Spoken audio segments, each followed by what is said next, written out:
जळगाव जिल्ह्यात रस्ते अपघाताच्या घटना दिवसेंदिवस वाढताना दिसत आहेत। यात अनेकांना जीवावर मुकावं लागत आहे। यातच सावदा भुसावळ मार्गावरील पिंपरुळ जवळ मध्यरात्री एक भीषण अपघात झाला। ही वार्ता रावेर शहरात पसरताच नागरिकांमध्ये खळबळ निर्माण झाली।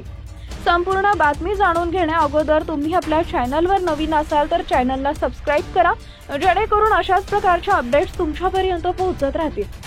मिळालेली माहिती अशी, अपघातात ठार झालेले तिघे तरुण हे जळगाव जिल्ह्यातील रावेरचे रहिवासी होते। शुभम सोनार, मुकेश रायपूरकर आणि जयेश सोनार अशी त्यांची नावे आहेत। या अपघातात अन्य 3 जण गंभीर जखमी झाले असून त्यांच्यावर रुग्णालयात उपचार सुरू आहेत।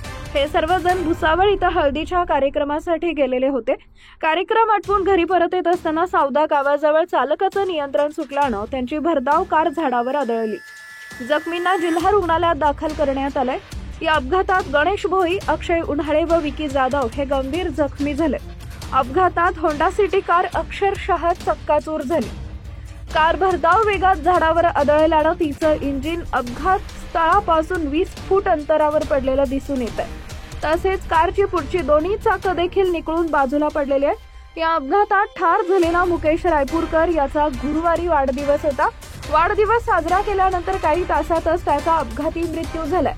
या अपघाताची माहिती मिळाल्यानंतर रावेर शहरातील नागरिकांनी रात्रीच घटनास्थळी धाव घेऊन मदत कार्य सुरू केलं। 3 कुटुंबातील तरुण मुलांचा अपघातात मृत्यू झाल्यानं हळहळ व्यक्त केली जाते।